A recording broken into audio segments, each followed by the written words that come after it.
allé chercher partout dans l'appartement. Bah, je l'ai pas trouvé. Je l'ai pas trouvé. Bah, on dirait qu'il est là. Dans mes pensées. Et d'abord les pensées. Comment ça fonctionne? J'espère qu'il n'est pas allé faire un spectacle sans moi. Qui m'a pas oublié?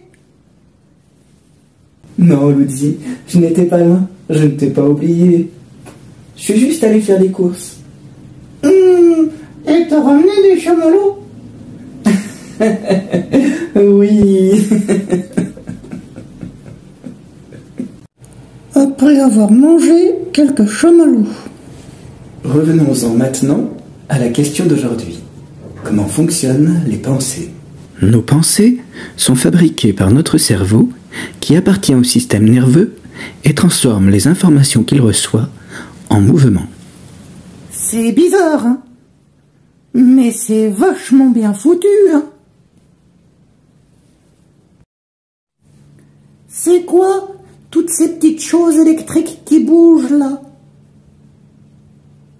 Ce sont des neurones ou cellules nerveuses qui constituent la base fonctionnelle de notre système nerveux.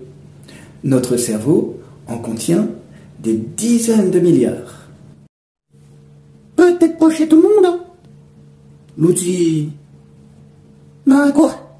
Quand on voit comment agissent certaines personnes, on peut se poser des questions. Nos pensées sont des énergies, des sortes de pulsions électriques. Elles envoient des messages à notre corps qui va les traduire en émotions. Il y a quelques mois, Fabrice et moi, nous avions réalisé une vidéo sur les émotions. Fabrice, il faisait des drôles de tronches d'ailleurs là-dessus. Vous pouvez aller la voir si vous voulez. Elle est sur notre chaîne. Attendez, je me suis trompé. J'y repense. Il y a des endroits où j'ai cherché mon pote. J'avais quand même peu de chance de l'y trouver. Hein. Par exemple, dans le frigo, dans le four, dans la machine à laver. J'ai failli aller voir dans la boîte aux lettres, mais je vous avoue que pour moi, je vais arriver à le dire, oui, les escaliers, c'est un peu compliqué. Je suis pas sûr d'avoir mis la caméra bien droite. Hein. C'est bon, l'outil? Je peux reprendre sur le thème d'aujourd'hui? Alors voilà, le cerveau a deux hémisphères, l'hémisphère gauche et l'hémisphère droit. L'hémisphère droit, en gros, est le siège des émotions, du rêve, de l'imaginaire. Et l'hémisphère gauche est celui de la raison. Ah non, l'outil, là ça va pas du tout. Je t'avais dit de mettre des photos de philosophes comme Kant, Platon.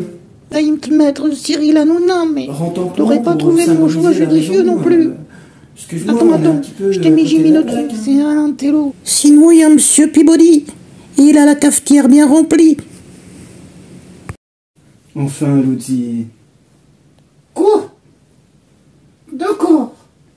Pour rendre ton plan, je veux bien reconnaître que j'ai fait une boulette. Mais Monsieur Peabody, il en a dans le citron, hein? Ouais, mais enfin, c'est... Ben, dis-le. C'est un chien. Oh, eh ben, un clébard qui construit une machine à remonter dans le temps, chapeau, hein? Quoi? Toi, t'as du mal à changer une roue, ouais? Une roue de voiture. Ah, lui, il construit une machine à remonter dans le temps, hein? Et ça marche en plus. C'est un dessin animé. Vous le saviez ou vous l'avez compris, notre corps et notre esprit sont entièrement liés. Vas-y, mon Fab, continue de parler. T'as une voix qui m'endort. Bonjour, cacahuète, tu prends pas toute la place, hein. En plus, tu sens pas très bon de la bouche. Et tu ronfles. Je sens que je vais passer une sacrée nuit encore. Bon. Allez, je t'écoute, mon Fafa, vas-y. Chaque pensée, même furtive, qu'on appelle pensée automatique, envoie des signaux à nos milliards de neurones. Que ces pensées soient négatives ou positives, elles ont un impact sur notre corps. Oh, j'en ai marre. Je cogite trop. Et puis, Joe Cacahuète, chaque fois que je vais pour m'endormir, bing, il me file un coup de patte. Alors c'est vrai, il le fait pas exprès vu qu'il roupille comme un loustic qui aurait eu un accident de comptoir. Mais bon, quand même. Oh, et puis il a le pot d'échappement sacrément écrasé. Il refoule aussi bien par en bas que par en haut. Qu'est-ce qui schlingue? Je sais pas comment les autres peluches ont fait pour s'endormir, mais je vois qu'une explication. Il les a asphyxiées. Elles doivent être dans le coma. Faut faire quelque chose. Appelez les urgences. Allô? Faites au plus vite. Il y a Babar, Gugus et Baby Sinting, la girafe, qui ne répondent plus.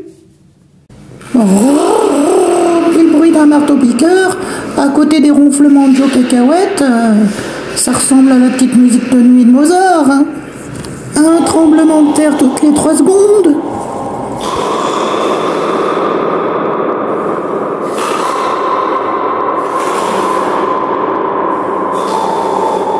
Ah non, mais j'en peux plus, hein. J'en peux plus. Fab, je pourrais pas dormir avec toi quand tu iras te coucher. Passe-moi un discours de Macron en attendant. Ça m'aidera à m'endormir.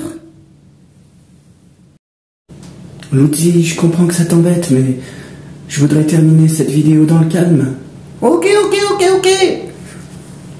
Bon, je disais que toutes les pensées, qu'elles soient positives ou négatives, avaient un impact sur notre corps. On le voit par exemple...